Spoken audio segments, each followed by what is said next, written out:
Hello friends, मैं हूं मुझे सगी पे यूट्यूब चैनल मुझे सगी पे आपका स्वागत है। तो आज सुबह के 9 बजे हुए हैं तो मैं और जल्दी मैंने कहा चलो आज इसकी साफ़ सफाई भी कर लें। ग्रिल की पता क्या है कि हम यहाँ पे खड़े होते हैं ना तो हमारे हाथ वगैरह ना और हमारे कपड़े सब गंदे हो जाते हैं। अर्जुन तो यहीं पे लटका रहता है बाहर झाँकने के लिए, तो फिर बहुत प्रॉब्लम आती है। तो मैंने सोचा आज इसको पहले अच्छे से सफाई करूँ भी। हाँ, करनी भी चाहिए क्योंकि हमने कपड़े वगैरह भी सूखने डालने होते हैं।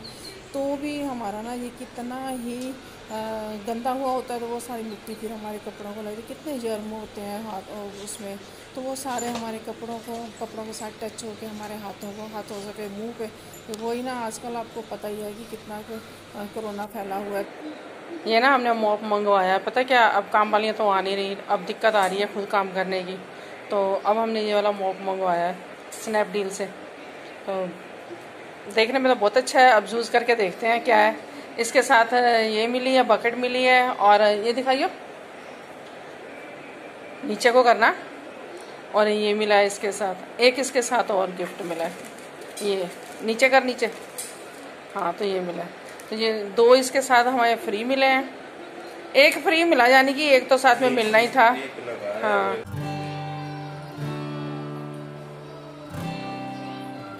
ये क्या इससे बच्चे भी लगा सकते हैं, है ना। मैं तो लगाई हूँ, तुम लोग भी लगा सकते हो। मैं लगा के देखो। हाँ, तुम भी लगाओ।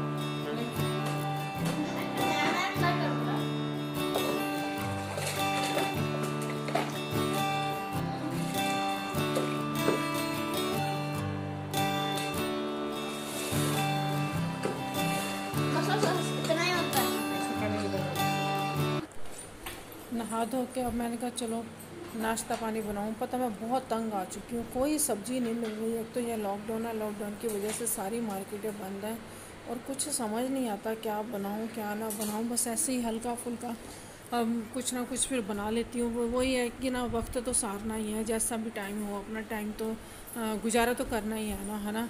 तो फिर ये क्या क्या गए हैं तो सब्ज़ी इनको कोई नहीं मिली, तो आते हुए ज़रूर ये दही का पैकेट ले हैं। तो बस फिर हमने कहा चलो दही के साथ ही कुछ करती हूँ। इसी के साथ आज प्याज के पराठे ही बना देती हूँ, कम से कम बच्चों को कुछ टेस्टी नाश्ता तो मिल जाएगा। तो फिर मैंने क्या किया, मैंने आटे में प्याज डाला, अजवाइन डाली और नमक मिर्च डाला।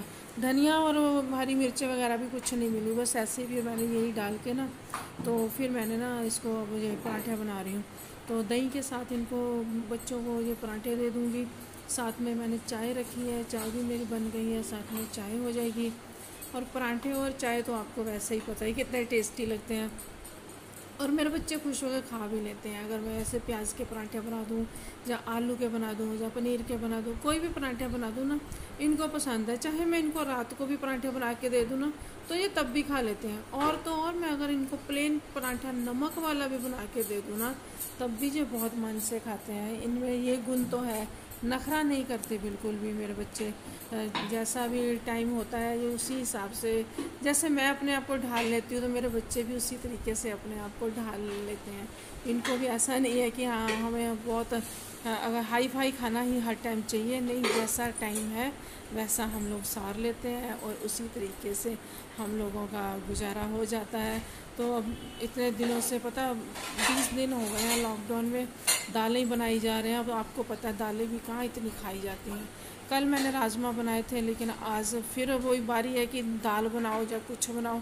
तो फिर इसलिए मैंने कहा चल आज यही वाला टेस्टी बच्चों को बना के देती हूँ। थोड़ा बच्चों का मन भी खुश हो जाएगा और बच्चे भी थोड़ा बढ़िया सा खा लेंगे, और थोड़ा टेस्ट इनको लगता है, अच्छा लगता है तो सिंपल, लेकिन वही है ना, सिंपल भी हो अगर मन से खाओ तो वो ही एक प्रसाद का काम करता है, एक अन्न का काम करता है। ये है मेरा खाना। मैं बहुत सिंपल तरीके का खाना खाती हूँ, ऐसा नहीं कि मैं बहुत हैवी खाती हूँ। देखो मैंने 2 पराठे लिए हैं। पराठे भी क्या, मैंने रोटी उसके ऊपर मैंने घी नहीं लगाया, और साथ में मैंने अचार लिया, साथ में मैंने चाय। दही तो मैंने ले लिया, लेकिन दही मेरा मन नहीं है खाने को, तो चाय के साथ खाऊंगी। मेरे को चाय के साथ पराठा खाना बहुत अच्छा लगता है। चाय के साथ आप ना ऐसे पराठे खाना भिगो डिप कर करके खाओ, बहुत अच्छा हमारी मम्मी देती होती थी। तो जब हम छोटे होते ना, मम्मी हमारी ना नमक का पराठा बना के साथ में चाय देती तो साथ में हम ऐसे घी लगा हुआ होता तो पराठे में तो ऐसे डिप कर करके खाते तो बहुत टेस्टी।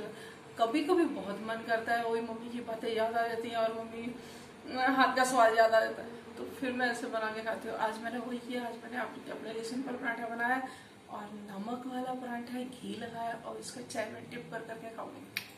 मेरे को बहुत अच्छा लगता है, बहुत बढ़िया लगता है, पता नहीं क्यों। अगर मेरे को कोई ऐसा पराठा दे देना तो मैं तो बस खाया हो जाऊँ। मेरे को इतना ये अच्छा लगता है खाने में बहुत। कोई भी मेरे को ये पराठा गया ना, देखने में जितनी आपको लगती होंगी कि ये सारा दिन टिप टॉप रहती है, तो पता नहीं कि कितनी क्या हाई फाई स्टाइल से रहती है, कितनी वो बढ़िया स्टाइल रहता है। हाँ, हाई फाई स्टाइल तो मेरे अंदर थोड़ा सा बचपन से ही है कि हर एक का एक अपना अलग ही स्टाइल होता है, तो मेरा एक थोड़ा सा अलग स्टाइल है कि अपना तैयार होके भी रहना है और अपना घर का वर्क भी पूरा फिनिश करके रखना है और हर एक चीज टाइम टू टाइम मैंने करनी है। ये मेरा एक प्लस पॉइंट है। तो लेकिन खाने वाने के मामले में मैं बहुत सिंपल हूँ, बहुत सीधी हूँ। मेरे को जैसा भी खाना मिल जाए, पर मिल जाए और बढ़िया वाला खाना मिले। जैसे अब देखो, ये पराठे है, अगर मन को भाई बेस्ट, चाहे इसके सामने आप मेरे लिए शाही पनीर ले आओ, चाहे आप चिकन मटन ले आओ, चाहे कुछ भी ले आओ, लेकिन जो इसका मन है तो फिर यही खाना है, यही बहुत बढ़िया लगता है ना।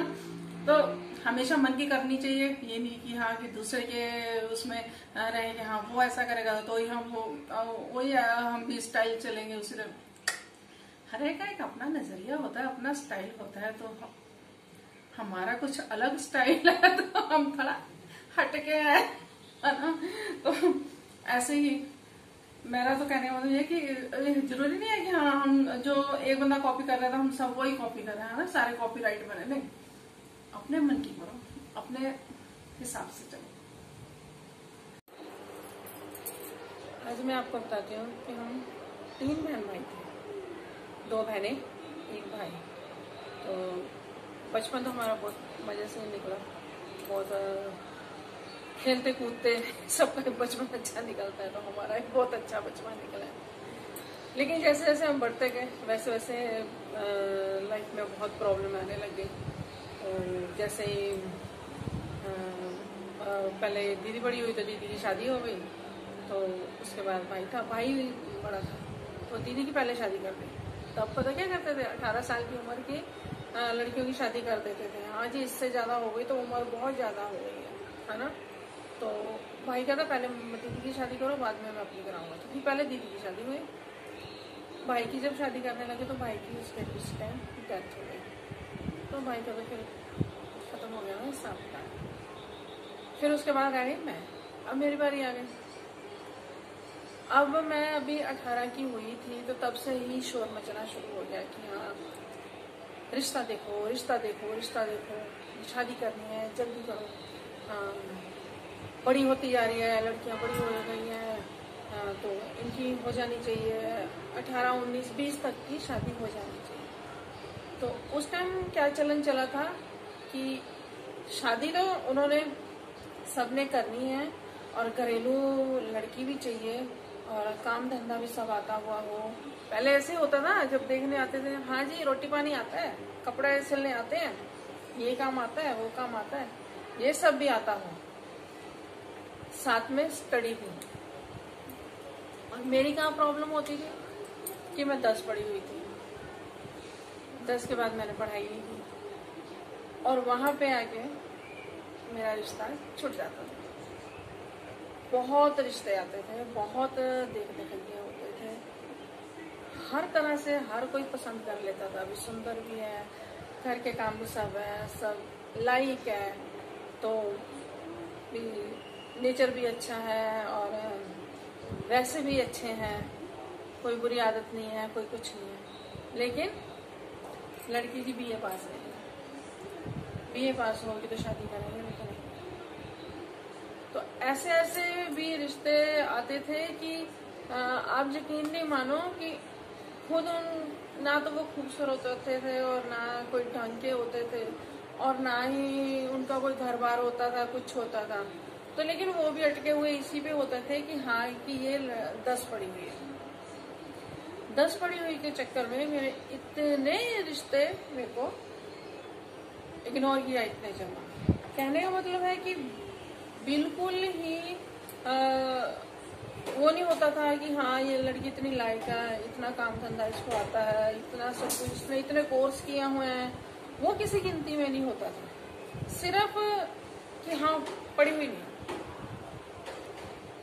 बाकी सब ठीक है लेकिन पढ़ी हुई नहीं।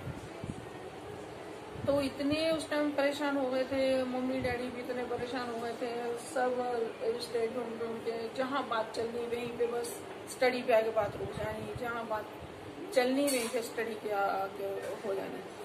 देख देखिए तो 2-3 जगह ही हुआ, लेकिन पहले ही बात वहीं पे ठप हो जाती थी।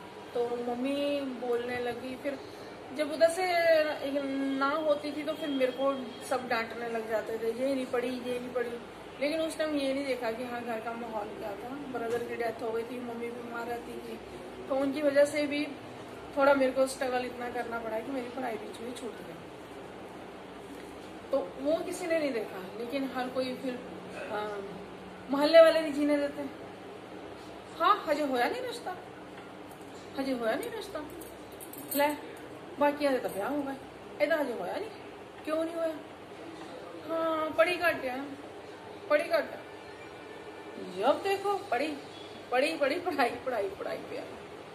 और जब मेरा इनके साथ रिश्ता हुआ तो आप देखो 1 हफ्ते के अंदर रिश्ता भी, शादी भी, और इन्होंने मुझे देखा भी नहीं था। कितनी बड़ी बात है ना। जब मेरा इनके साथ रिश्ता हुआ इन्होंने मुझे देखा नहीं था। इनके मम्मी पापा आए थे, वो देख के गए थे, तो उनको था कि हाँ, क्योंकि ये तो पहले बिजनेसमैन थे, इन्होंने कौन सा मेरे से जॉब करवानी थी, तो इनको तो पढ़ी से कोई मतलब नहीं था। इनको कहा कि हाँ अभी खूबसूरत है, घर के काम कर लेती है, अच्छी है, लायक है।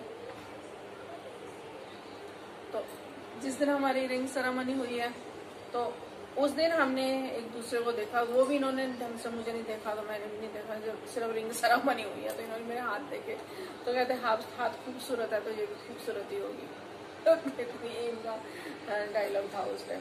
तो फिर देखो 1 मिनट में रिश्ता हो गया। और उससे पहले इतना परेशान कि मन करता था कि क्या कर लो। इतना बर्डन उस टाइम सिर पे था कि हाँ, कि कहीं किसी तरफ से हाँ नहीं होती, और घर वाले फिर मुझ पे चढ़ के आते थे। मम्मी डांटने लग जाती थी, डैडी डांटने लग जाते थे, जो भी कुछ पढ़ी नहीं बथेरा कहते रहे, पढ़ ला पढ़ी नहीं हैगी, इन्हें खून पी लिया, पढ़ लेंदी तो अज कि चाची की जगह ना बैठी होंगी, पढ़ लेंदी तो अज कि पढ़ी नहीं हो तो मैं इतने स्टैंडर्ड की जगह में बैठी हुई हूँ, हैदराबाद में बैठी हुई हूँ, है दिल्ली में थी, फरीदाबाद में थी, अब हैदराबाद में हूँ, पंजाब में हूँ।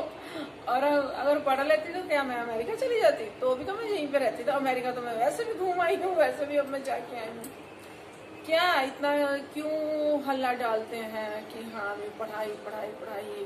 वो एक दौर ही ऐसा चल गया था कि हाँ पढ़ाई का ही शोर मचा हुआ होता था हर तरफ। जो भी देखो नहीं पढ़ी लिखी जाने, न्याणे पढ़ा सके, बच्चों को पढ़ा सके। बच्चे फिर भी घर में पढ़ते हैं, बच्चे तो फिर भी ट्यूशनों में पढ़ते हैं। चाहे तुम जितने मर्जी पढ़े लिखे माए हैं, जितने मर्जी पढ़े लिखे बाप है, बच्चे तो फिर भी ट्यूशनों में जा रहे हैं, है ना। घर में तो फिर भी बच्चा कोई नहीं पढ़ रहा। लेकिन एक बर्डन सिर्फ दूसरे बंदे को नीचा दिखाना, दूसरे बंदे को परेशान करना, टॉर्चर करना, ये गलत है ना। हमारा जो समाज कैसा है कि हाँ लड़कियों में इतने गुण, और आदमियों में क्या गुण है? जेंट्स में भी तो फिर उतने गुण हो ना, जेंट्स भी उस लायक हो ना। मैं कह रही हूँ ऐसे भी बंदे लड़के थे जो बिल्कुल ऐसे काले से, ना खूबसूरत ना कुछ। फिर तो मैंने भी एक बार फिर मना कर दिया, मैंने कहा मुझे भी नहीं करना इनसे, क्यों मैं ये इतना बेकार सा बंदा। वो तो हाँ कर रहे हैं, हाँ वो तो शादी करने को, मैं नहीं करने को तैयार, मैं नहीं करती। फिर मैंने अपना स्टैंड लिया कि मैं ठीक है, मुझे शादी नहीं करनी, कोई अच्छा मिल जाएगा तो करूँगी, नहीं मिलेगा तो नहीं। फिर ऐसे अपना मैंने स्टैंड लिया। तो मेरा कहने का मतलब है कि ये नहीं कि हाँ लड़कियों पे बंदिशें हैं, लड़कियों के लिए ही इतने कानून है, जेंट्स के लिए क्यों नहीं है? उनको भी तो वो भी लायक है, कोई काम धंधा कर रहे हैं अच्छा, कोई अच्छा बिजनेस है उनका, अच्छी जॉबें हैं, तो तुम नखरा दिखाओ ना, जब तुम कुछ कर ही नहीं रहे, अभी तुम भी अपने माँ बाप की रोटियां तोड़ रहे हो, तो फिर किस चीज का नखरा है ना? फिर किस चीज का नखरा? फिर तो बेकार है ना दूसरे बंदे को ऐसे ही करना। और माँ बापों को भी यहाँ भी चाहिए, जब तुम्हारी औलाद कुछ नहीं कर रही तो तुम दूसरों को कैसे तुम बोल सकते हो? दूसरी लड़की तुम्हारे घर में आके जॉबे करे, है ना, और तुम्हारा घर भी संभाले, तो तुम्हारा बेटा बैठ के खाए, ये भी गलत है ना? मेरा कहने का मतलब जो चीज गलत है उसको गलत कहना चाहिए, जो सही है उसको सही बोलो, है ना? तो उस टाइम तो ये बहुत चलन चला हुआ था। आजकल तो चलो बच्चे खुद ही, लड़कियों को भी है कि हमने पढ़ना है और हमने जॉबें करनी है और आगे निकलना है, तो आजकल तो लड़कियां खुद ही खूब पढ़ लिख रही हैं, खुद अपना अच्छी से अच्छी जॉब पे लगी हुई हैं। लेकिन मेरा कहने का मतलब उस टाइम हम लोगों को ऐसे टॉर्चर किया जाता था। मेरे ये नहीं मैं अकेली हूँ, मेरे साथ की और भी लड़कियां थी, और भी हमारे आस पड़ोस में, हमारे रिश्तेदारों में, हर जगह।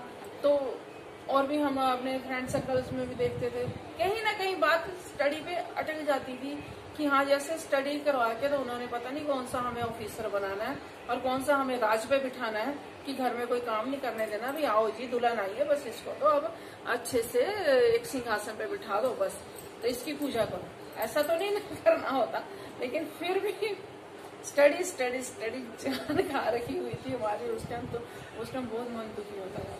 तो मैं तो होती थी कि शादी हो जाए मैं तो दोबारा मायके नहीं आऊँ, क्योंकि मैं इतनी तंग आ गई थी सुन सुन के ना, बहुत ज्यादा मैं तंग आ चुकी थी सुन के कि हाँ रिश्ता नहीं हो रहा, रिश्ता नहीं हो रहा, रिश्ता नहीं हो रहा, रिश्ता रिश्ता रिश्ता। प्लीज ऐसा कोई मत करो, लड़की में गुण देखो, ये नहीं कि हाँ हर एक पढ़ाई में ही गुण है। पढ़े लिखे भी इतने वो है जिनको मैनर्स नहीं है, कुछ नहीं है। आप देखो लड़की में क्या मैनर्स है, क्या गुण है उसमें, वो पढ़ी लिखी है चाहे नहीं है, उसको मत देखो। आप ये देखो उसकी फैमिली बैकग्राउंड देखो, उसका परिवार देखो, उसको खुद को देखो, यहीं से पता चल जाता है कि हाँ ये लड़की हमारे लायक है या नहीं। यही मैं कहना चाहती हूँ बस, और कुछ नहीं।